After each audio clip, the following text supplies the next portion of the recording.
নমস্কার। আপনি যদি সুগারের পেশেন্ট হন আর সাথে যদি পেট ভার, ভার থাকে, অল্প খেলে পেট ভরে যায়, খেতে ইচ্ছে হয় না, এই ধরনের সিম্পটমস থাকে, এই সিম্পটমসগুলো কিন্তু অন্য রোগের লক্ষণ হতে পারে।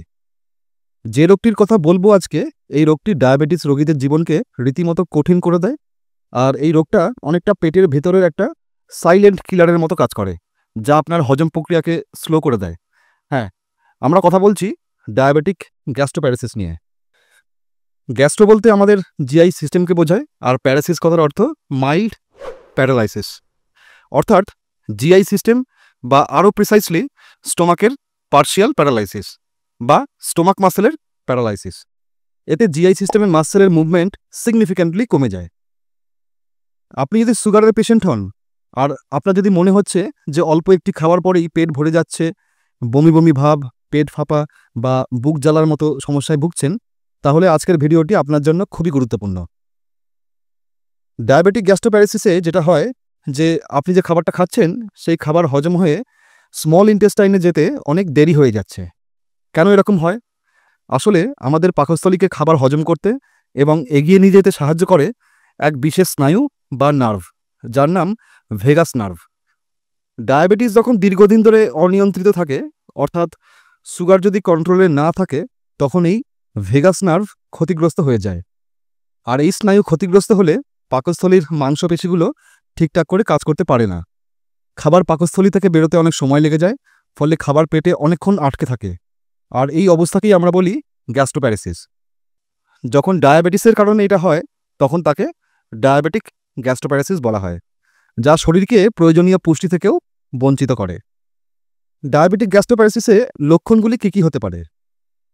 গ্যাস্ট্রোপ্যারাসিসের কিছু সাধারণ লক্ষণ হলো খুব অল্প খেলেই পেট ভরে যায়, খাওয়ার ইচ্ছা চলে যায়, খাওয়ার পর বমি বমি ভাব হয়, অনেক সময় না হজম হওয়া খাবার বমির সাথে বেরিয়ে আসে, পেটে গ্যাস জমা হয়ে পেট ফুলে থাকে এবং পেটে ব্যথা অনুভব হয়, এছাড়া বুক জ্বালা বা হার্টবার্ন এবং অ্যাসিড রিফ্লাক্সও হয়। অ্যাসিড রিফ্লাক্সে পেটের অ্যাসিড উপরের দিকে উঠে এসে বুক জ্বালা বা গলা জ্বালা করে। সবথেকে জটিল বিষয়টা হলো খাবার হজমে দেরি হওয়ার কারণে রক্তে সুগারের মাত্রা ওঠানামা করতে থাকে, যা ডায়াবেটিস নিয়ন্ত্রণকে আরও কঠিন করে তোলে। আর দিন দিন সুগারের ওষুধের ডোজ বাড়ানোর পরেও সুগার কন্ট্রোলে থাকে না। আর সুগার কন্ট্রোলে না থাকলে আপনি জানেন যে শরীরের বাকি অর্গানগুলো ড্যামেজ হতে শুরু করে, বিশেষ করে কিডনি, লিভার, চোখ, নার্ভস, প্যানক্রিয়াস, এই অর্গানগুলো। তো এই লক্ষণগুলি দেখলে কিন্তু একদমই দেরি করবেন না, অবশ্যই সেক্ষেত্রে ডাক্তারের পরামর্শ আপনাকে নিতে হবে। এবার আসি ট্রিটমেন্টের কথায়। নর্মালি কি হয়, পেট ভার, অল্প খেলে খিদে মরে যাওয়া বা খেতে ইচ্ছে না হওয়া, এই ধরনের সিমটমসগুলো হলে আমরা বাড়িতে সাধারণত কোনো গ্যাসের ওষুধ বা হজমের এনজাইম খেতে শুরু করে দিই। কিন্তু গ্যাস্ট্রোপ্যারাসিসে এই ওষুধগুলো আদতে কোনো কাজেই আসে না। এর জন্য ট্রিটমেন্টটা কিন্তু একটু আলাদা হয়। আসুন সেই ট্রিটমেন্টের সম্বন্ধে একটু জেনে নেওয়া যাক। ডায়াবেটিক গ্যাস্ট্রোপ্যারাসিসের চিকিৎসায় বেশ কিছু মলিকুল বা ওষুধ ব্যবহার হয়ে থাকে। এর মধ্যে সবচাইতে এফেক্টিভ ওষুধটি হলো ইটোপ্রাইড। ইটোপ্রাইড হলো একটি খুব সেফ প্রোকাইনেটিক ড্রাগস, মানে এটি আমাদের যে জিআই সিস্টেম বা পরিপাকতন্ত্রের মোটিলিটি বা গতিকে বাড়াতে সাহায্য করে। ইটোপ্রাইড মূলত দুটি উপায়ে কাজ করে। এটি ডোপামাইন D2 রিসেপ্টরকে ব্লক করে এবং ব্লক করার মাধ্যমে জিআই ট্র্যাক্টের মোটিলিটি বাড়ায়, আর তার সাথে অ্যাসিটাইল কোলিন এস্টারেজকে ইনহিবিট করে। ফলস্বরূপ এটি অ্যাসিটাইল কোলিনের কার্যকারিতা বাড়ায়। অ্যাসিটাইল কোলিন হলো এমন একটি রাসায়নিক যা আমাদের পাকস্থলীর পেশিগুলিকে সংকুচিত করতে সাহায্য করে, আর এর কার্যকারিতা বাড়ানোর ফলে পাকস্থলী আরও ভালোভাবে খাবারকে নিচের দিকে ঠেলে দিতে পারে।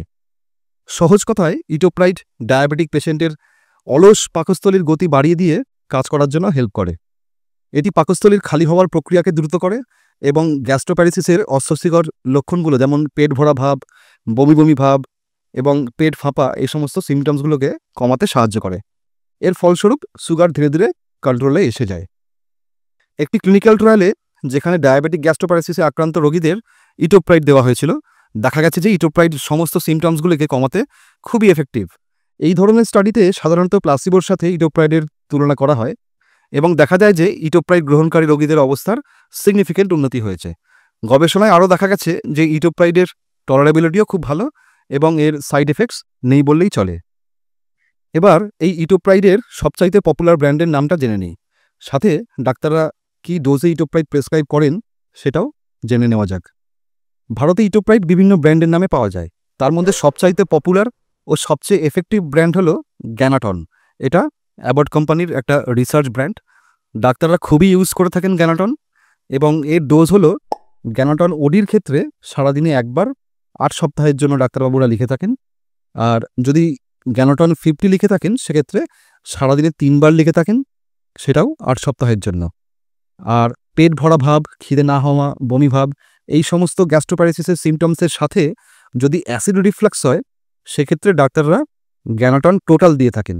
এটা সারাদিনে একবার করে 6 সপ্তাহের জন্য ডাক্তারবাবুরা প্রেসক্রাইব করে থাকেন। তবে কোনো ওষুধই ডাক্তারের পরামর্শ ছাড়া কিন্তু সেবন করা উচিত নয়। আপনার শারীরিক অবস্থা এবং রোগের তীব্রতা অনুযায়ী ডাক্তার সঠিক ডোজ এবং ব্র্যান্ড সেটা আপনাকে নির্ধারণ করে দেবেন। তো এর পরের প্রশ্ন, শুধু ওষুধেই কি সব, নাকি লাইফস্টাইল মডিফিকেশনও জরুরি? গ্যাস্ট্রোপ্যারালাইসিসের চিকিৎসায় শুধু ওষুধ কিন্তু যথেষ্ট নয়, কিছু জীবনযাত্রার পরিবর্তনও কিন্তু জরুরি। চেষ্টা করুন একসাথে অনেক বেশি খাবার না খেয়ে অল্প অল্প পরিমাণে বারবার খাবার খান। কম ফ্যাট ও কম ফাইবারযুক্ত খাবার খেতে হবে, কারণ চর্বিযুক্ত এবং উচ্চ ফাইবারযুক্ত খাবার হজম হতে বেশি সময় নেয়, তাই এই ধরনের খাবারগুলো এড়িয়ে চলুন। খাবার ভালোভাবে চিবিয়ে খান। খাবার যত ভালোভাবে চিবিয়ে খাবেন হজম তত সহজে হবে। আর খাওয়ার পরেই শুয়ে পড়া, এটাকে এড়িয়ে চলুন। খাবার পর অন্তত 1-1.5 ঘন্টা বসে বা দাঁড়িয়ে থাকুন। তবে হ্যাঁ, ডায়াবেটিস নিয়ন্ত্রণ এটা গ্যাস্ট্রোপ্যারালাইসিস ট্রিটমেন্টের মূল চাবিকাঠি। নিয়মিত রক্তে সুগারের মাত্রা পরীক্ষা করুন এবং ডাক্তারের পরামর্শ অনুযায়ী সুগারের ওষুধ কিন্তু আপনাকে গ্রহণ করতে হবে। শেষ কথা, যে ডায়াবেটিক গ্যাস্ট্রোপ্যারালাইসিস একটি জটিল সমস্যা হলেও সঠিক চিকিৎসা এবং লাইফস্টাইল মডিফিকেশনের মাধ্যমে সিমটমসগুলোকে কিন্তু ভালোভাবে নিয়ন্ত্রণ করা সম্ভব। তো হতাশ না হয়ে চিকিৎসকের সাথে নিয়মিত যোগাযোগ রাখুন। মনে রাখবেন, আপনার স্বাস্থ্য কিন্তু আপনারই হাতে। তো ভিডিওটা এখানেই শেষ করছি। ভিডিওটি ভালো লাগলে লাইক করুন, বন্ধুদের সাথে শেয়ার করুন এবং আমাদের চ্যানেলটি সাবস্ক্রাইব করতে কিন্তু ভুলবেন না। আপনার যে কোনো প্রশ্ন নিচে কমেন্ট বক্সে জানান, উত্তর দেওয়ার অবশ্যই চেষ্টা করব। তো সুস্থ থাকবেন, ভালো থাকবেন। নমস্কার।